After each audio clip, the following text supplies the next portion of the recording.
नमस्कार, आप देख रहे हैं एजेंडा विद मीनाक्षी। क्या हमारे देश में आम व्यक्ति की जान बहुत सस्ती है कि कभी भी किसी की भी लापरवाही की वजह से वो बस पल भर में यूं चुटकी बजाते ही स्वाहा हो जाए? क्या हमारे देश में प्रशासन के पास अधिकार तो है, लेकिन उन अधिकारों का इस्तेमाल आम लोगों की सेवा के लिए, आम लोगों की सुरक्षा के लिए, आम लोगों की प्रगति के लिए नहीं, बल्कि आम लोगों की जान को आग के हवाले करने के लिए कर रहा है? सवाल यह है कि वो कौन लोग हैं जो 1 नहीं, 2 नहीं, 3 नहीं, 4 नहीं, 5 नहीं, 6 नहीं, 7 नहीं, 8 नहीं, 9 नहीं, 10 नहीं, 11 नहीं, 12 नहीं, 13 नहीं, 14 नहीं, बल्कि 15 मौतों के जिम्मेदार हैं? ये कौन लोग हैं जिनकी लापरवाही की वजह से 15 मासूमों ने अपनी जान गंवा दी? और सबसे बड़ा सवाल तो यह है कि ये एक अग्निकांड है या फिर यह हत्याकांड है?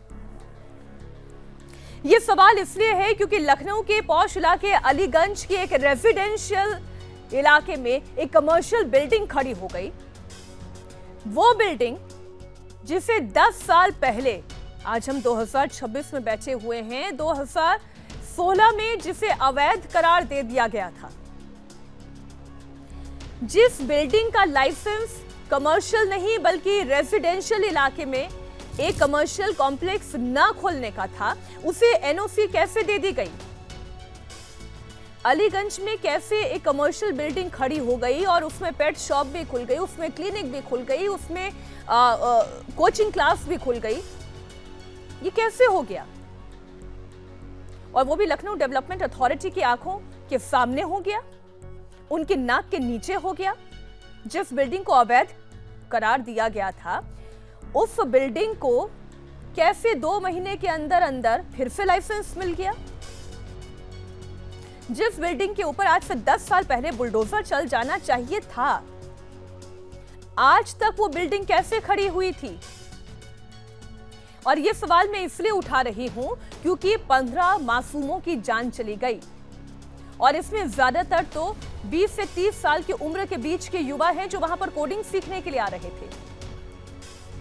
उस पेट शॉप में जो मासूम बिल्लियां थीं, जो डरी सहमी हुई, झुलसी हुई, दम घुटने की वजह से बस जिनकी जान जाने को थी, उन्हें जब रेस्क्यू करके बाहर निकाला गया तो जिस कालिख में वो लिपि पुती हुई सी थी, उसे देखकर यह अंदाजा होता है कि कितनी बड़ी लापरवाही थी और कितना गंभीर यह अपराध है। मैं पहले इस पूरी घटना के कुछ तथ्य आपके सामने रख देती हूं। ये लखनऊ में हादसा हुआ और ये अलीगंज थाना क्षेत्र का पुरनिया चौराहा है, जो कि वहां के लोग उषा मेहता मार्ग बताते हैं। वहां पर एक कमर्शियल बिल्डिंग में हुआ। शुरुआती जांच जो हुई उसमें यह पता चला कि आग लगने का मुख्य कारण सबसे पहले ग्राउंड फ्लोर पर जो एक पेट शॉप है, वहां पर एक क्लिनिक है, वहां से आग लगनी शुरू हुई और फिर धीरे धीरे करके पूरी इमारत में धुआं ही धुआं फैल गया। अब ये चूंकि 3 मंजिला इमारत है, पेट शॉप है, इसके अलावा एक वीडियो गेमिंग जोन भी है, यहाँ पर 3D एनिमेशन सेंटर है, यहाँ पर IT नेटवर्किंग का कोचिंग सेंटर भी संचालित था। इस हादसे में 15 लोगों की जान गई है। इन 15 लोगों में 10 पुरुष हैं और 5 महिलाएं शामिल हैं और अधिकतर जो मृतक हैं उनकी उम्र 20 से 24 साल के बीच में बताई जा रही है। इस वक्त कई सारे घायल भी हैं, जिन घायलों का इलाज ट्रॉमा सेंटर में चल रहा है, KGMU के। अब जो शुरुआती जांच हो रही है, कल मुख्यमंत्री योगी आदित्यनाथ एक कार्यक्रम में मौजूद थे और दोपहर 2 बजे के आसपास इस आग लगने की खबर के सामने आने के बाद उन्होंने मंच पर से तुरंत अपना कार्यक्रम वहां पे रोका और फौरन वो लखनऊ के लिए रवाना हुए। उन्होंने मौका स्थल का मुआयना भी किया और फिर पुलिस ने कुछ कार्रवाई भी की है। किस किस को सस्पेंड किया गया, क्या सस्पेंशन हुआ, वो मैं पूरी डिटेल आपको दूंगी, लेकिन जो गंभीर खामियां पाई गई हैं वो मैं आपको बता देती हूँ। आपको बता दें, एक SIT जांच के आदेश जारी कर दिए गए हैं, जिसमें 2 सदस्यीय विशेष जांच दल का गठन किया गया है, जिसे 7 दिन के अंदर अंदर अपनी रिपोर्ट सौंपनी होगी। लेकिन जो इनिशियल इंफॉर्मेशन आ रही है वो आपको हैरान कर देगी। सुरक्षा के नियमों में इतनी भारी अनदेखी की गई है। जांच में ये बड़ा खुलासा हुआ है कि पहली बात तो ये कोई व्यावसायिक इमारत खड़ी करने की परमिशन नहीं थी। यहां पर रेजिडेंशियल इलाके में एक व्यावसायिक इमारत खड़ी की गई थी। गलती नंबर 1। गलती नंबर 2 की फायर सेफ्टी का कोई नो ऑब्जेक्शन यानी कि एनओसी सर्टिफिकेट नहीं था। अब उसमें कहा यह जाता है कि भाई फायर ऑडिट का या यूं कहें कि फायर डिपार्टमेंट से नो ऑब्जेक्शन सर्टिफिकेट उसी सूरत में मिलता है जब आपकी बिल्डिंग की ऊंचाई 15 मीटर से ऊपर की हो। लेकिन ये जो घपलेबाज है ना, बड़ी चालाकी से इसको तोड़ मरोड़ के अपने लिए इस्तेमाल करते हैं। उन्होंने कितनी ऊंची बिल्डिंग बनाई? 14.8, 14.9। तो अब क्या है कि फायर सेफ्टी का कोई नो ऑब्जेक्शन सर्टिफिकेट उनके पास है ही नहीं, क्योंकि वो सर्टिफिकेट तो तब मिलेगा जब आपकी इमारत 15 से ऊपर की होगी, 15 मीटर से ऊपर की होगी। लेकिन ये तो आपने छोटी इमारत बना के रखी। अब आगे देखिए, इमरजेंसी एग्जिट का कितना बड़ा अभाव था। और यही घटना आपको ध्यान होगा जो दिल्ली के मालवीय नगर की घटना है, उससे मिलती जुलती ही है। दिल्ली के मालवीय नगर में 21 मासूमों ने अपनी जान गंवाई थी और इस घटना में 15 मासूमों की जान गई है। मालवीय नगर और अलीगंज में जो घटना घटी है उसमें सिमिलैरिटी क्या है? मालवीय नगर में भी वो जो डोर था उसमें पंच के जरिए ओपन होने वाला दरवाजा था। इसका मतलब ये कि आपका थंब इंप्रेशन है तो आपका थंब इंप्रेशन जो है वो एक्सेस आपको ग्रांट करेगा, दरवाजा खुल जाएगा, आप अंदर चले जाएंगे, फिर दरवाजा बंद हो जाएगा। लेकिन आग लगने के बाद, चाहे वो मालवीय नगर है चाहे वो लखनऊ का अलीगंज हो गया, यहां पर आपके दरवाजे ने ही काम करना बंद कर दिया। क्यों? क्योंकि आग लग गई। अब वो दरवाजा खुले कैसे? और उस एंट्री एग्जिट के अलावा और कोई दूसरी एग्जिट ही नहीं। अब आप सोचिए, जो बाहर निकलने की कोशिश में भी था वो बाहर इसलिए नहीं निकल पाया क्योंकि दरवाजा ही ऑटोमेटेड लॉक हो गया। अब दरवाजा खुला ही नहीं तो अंदर पूरी इमारत में धुआं भरेगा नहीं तो और क्या होगा? अब आप ये समझिए कि ये जो आग लगी उस आग को बुझाया जा सकता था। अगर फायर सेफ्टी का एनओसी आपके पास होता तो मतलब आपके पास इक्विपमेंट होते, आप उस आग को बुझा सकते थे। आप आग नहीं बुझा पाए। अब आपके पास फायर एग्जिट अगर होता तो आप दौड़कर उस पैसेज से अपनी जान बचा सकते थे, आप बाहर निकल कर आ सकते थे, लेकिन वो आप नहीं कर सके क्योंकि एक ही दरवाजा था और वो भी थंब इंप्रेशन से खुलता था, वो लॉक हो गया। अब आग लगने के बाद धुआं बनेगा और धुआं पूरे इमारत के अंदर भरने लगा। झुलसने की वजह से किसी की जान नहीं गई है। जो 15 लोगों की जान गई है वो उस धुएं में दम घुटने की वजह से जान गई है। और जो प्रत्यक्षदर्शी हैं उन्होंने बताया कि कई लोगों ने बाथरूम में जाकर छिपकर अपनी जान बचाने की कोशिश की, लेकिन वो कोशिश नाकामयाब रही। एक महिला जो प्रत्यक्षदर्शी हैं और जो खुद भुक्तभोगी हैं, उन्होंने कहा जो मोटा मोटा इलेक्ट्रिसिटी का जो वायर होता है वो उस वायर को पकड़कर किसी तरीके से उन्होंने इस बिल्डिंग के बाहर छलांग लगाई है, जिसमें उन्हें चोट भी आई है। याद कीजिए 7 साल हो गए होंगे उस घटना को या शायद उससे कम हो। सूरत में भी एक कोचिंग सेंटर में इसी तरीके से आग लगी थी और वहां पर भी बच्चों ने छलांगे लगा कर इमारत से फिर अपनी जान बचाई थी। मालवीय नगर में देखिए, अभी आप अलीगंज में देखिए, घटना एक जैसी है। लापरवाही होती है, फायर सेफ्टी का कोई इस्तेमाल नहीं है, फायर एक्सटिंग्विशर्स नहीं है, आने जाने के लिए कोई पैसेज नहीं है। अगर इमरजेंसी हो जाए तो कोई कहां से भागेगा, कहां अपनी जान बचाएगा? और आप जब आप बीती लोगों की सुनेंगे तो आपको इतनी पीड़ा होगी। अब मैं एक जो आप बीती है लोगों की और कितना बड़ा लोगों का ये संकट का पल है और कितना दुख भरा ये क्षण है, कितनी लापरवाही। और कहानी जब आप सुनेंगे तो आपकी आंखों में आंसू आ जाएंगे। अब मैं एक उदाहरण आपके सामने रखती हूँ। इंडिया टीवी की टीम जो है वो लगातार वहां पर मौजूद है और एक कहानी जब वो बता रही है, हमारे साथ साझा कर रही है। एक व्यक्ति है नीलेश। मैं नीलेश का केस आपको बताऊं। नीलेश की इसी दिसंबर में शादी होने वाली थी और अनामिका नाम की एक लड़की के साथ उनकी शादी होने वाली थी। अनामिका इसी जगह पर, इसी बिल्डिंग में, अलीगंज में वो काम करती थी।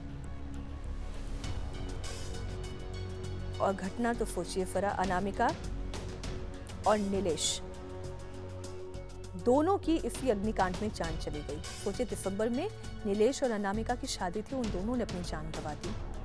नीलेश के भाई अभिषेक का कहना है कि दोषियों के खिलाफ कड़ी कार्रवाई होनी चाहिए। अगर ये बिल्डिंग 2016 में ही सील हो गई होती तो इतना बड़ा हादसा नहीं होता, मेरा भाई आज जीवित होता।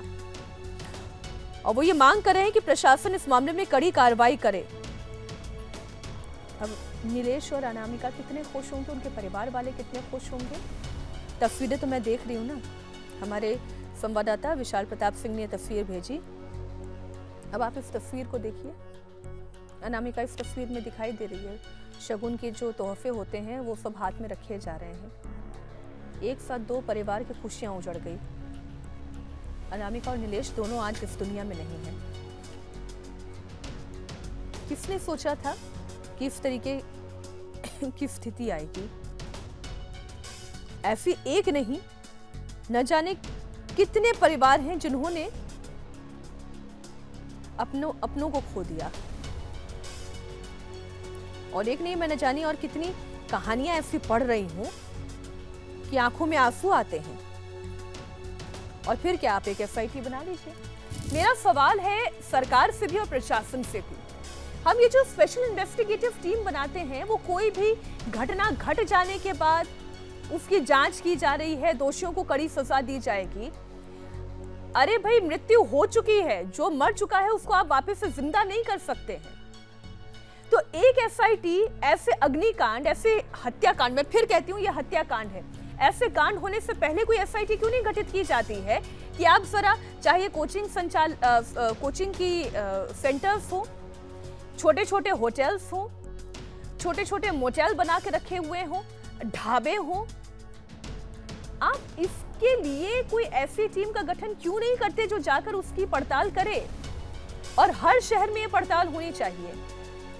दिल्ली हो, नोएडा हो, गुरुग्राम हो, लखनऊ हो, गाजियाबाद हो, मुंबई हो, बड़े शहर हो, छोटे शहर हो, ए टाउन हो, बी टाउन हो, सी टाउन हो, जहां जहां भी ऐसे छोटे छोटे कोचिंग सेंटर चल रहे हैं, अक्सर वहां से इस तरीके की घटनाएं सामने आ रही है। जो बड़ी बड़ी इमारतें तैयार होती हैं वहां पर तो बकायदा बड़ा पैसा लगा होता है, बड़ा इंश्योरेंस होता है, फायर सेफ्टी के बहुत सारे नियम होते हैं जिनका पालन किया जाता है। लेकिन अक्सर इस तरीके की दुर्घटनाएं वहां पर होती हैं जहां पर चाहे वो कोई बिल्डर हो, चाहे वो कोचिंग संचालक हो, चाहे वो कोई क्लिनिक हो, वहां पर जो नीचे के लोग होते हैं ना, वो अपनी कटमनी के लिए इलीगल इमारतों को भी चलने देते हैं, चाहे वो कमर्शियल हो, चाहे वो रेजिडेंशियल हो। अब देखिए, अभी एक और जानकारी मिल रही है। पटना के मुसलपुर इलाके में भी कोचिंग संस्थानों में फायर सेफ्टी की टीम रेड के लिए पहुंची है। मैं इसी की बात कर रही हूं। जब फायर सेफ्टी के लिए टीम जाएगी, मौका मुआयना करेगी, अपने शहर का हाल देखेगी कि कहां पर कोचिंग सेंटर चल रहे हैं, उनकी स्थिति क्या है। आप याद करिए, दिल्ली का भी जो राजेंद्र नगर का इलाका है, करोल बाग का इलाका है, जहां पर बड़े बड़े कोचिंग सेंटर्स चल रहे हैं, जो आईएएस तैयार करते हैं, पीसीएस तैयार करते हैं, आईपीएस तैयार करते हैं, उनके लिए कोचिंग सेंटर्स चल रहे हैं। वहां पर भी बाढ़ का पानी आ जाने से नीचे ग्राउंड फ्लोर्स की और अंडरग्राउंड्स की क्या हालत हुई थी। जब तक आप खुद प्रीएम्प्टिव मोड पर जांच नहीं करेंगे, प्रिकॉशनरी स्टेप्स आप नहीं उठाएंगे, तब तक हमारे देश में इस तरीके की आग की घटनाएं होती रहेंगी, मासूम अपनी जान गंवाते रहेंगे और उसके बाद फिर आप बनाते रहिए एसआईटी। हालांकि इस मामले में जो अभी तक कार्रवाई हुई है वो मैं आपको बता दूं, प्रशासन और पुलिस ने कार्रवाई करते हुए 4 आरोपियों को गिरफ्तार किया है। गिरफ्तार किए गए लोगों में वीरेंद्र प्रकाश शुक्ला है, जिसकी बिल्डिंग थी, बिल्डिंग का मालिक जो है रामकृष्ण उपाध्याय, उसे गिरफ्तार किया गया है। पेट शॉप का मालिक है तुषांक कृष्ण जायसवाल, उसे गिरफ्तार किया गया है। कोचिंग संचालक है सुरेश कुमार साहू, वो भी गिरफ्तार किया गया है। और साथ ही जो अधिकारी निलंबित किए गए हैं, 4 अधिकारी हैं जो निलंबित किए गए हैं मुख्यमंत्री योगी आदित्यनाथ के निर्देश पर। प्रशासनिक स्तर पर लापरवाही बरतने के आरोप में जो 4 अधिकारी सस्पेंड किए गए हैं, इसमें जानकीपुरम के एक्सीएन गौरव कुमार, इंदिरानगर के एफएसएसओ कमलेंद्र कुमार सिंह, एई यानी कि जो इंजीनियर हैं अनिल कुमार और जेई जूनियर इंजीनियर जो हैं वो प्रमोद पांडे, ये 4 नाम शामिल हैं। अब आप मुआवजे का ऐलान करते रहिए, जांच टीम का गठन करते रहिए, जांच करवाते रहिए। 15 परिवार तो उजड़ गए। परिवार वाले बाहर खड़े होकर फूट फूट कर आंसू बहाते रहे, अंदर धुआं उठता रहा, एक एक करके लोगों की जान चली गई। कब तक हमारे देश में ये सब होता रहेगा? और क्यों नहीं इसे हत्याकांड कहा जाए? क्योंकि सारे नियम पता होने के बावजूद, चाहे वो एलडीए के प्रशासनिक अधिकारी हो, चाहे ये मोटा पैसा कमाने वाले बिल्डिंग के मालिक हो, संचालक हो, सबने अपनी जेब गरम करने के लिए ही नियम कानून का उल्लंघन किया ना। और नियम कानून का उल्लंघन करने की वजह से आज 15 परिवारों को उजड़ता हुआ हम देख रहे हैं, उनकी आंखों से आंसू निकलते हुए हम देख रहे हैं।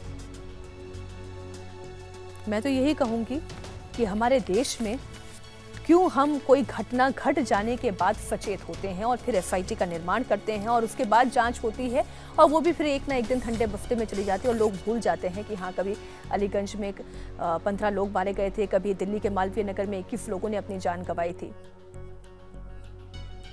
हम क्यों भूल जाते हैं? जान जाने से पहले हम नीतियों का सही तरह से अनुपालन हो रहा है या नहीं, और नियमों का ठीक तरीके से काम हो रहा है या नहीं, हम इस पर चौकसी क्यों नहीं बरतते?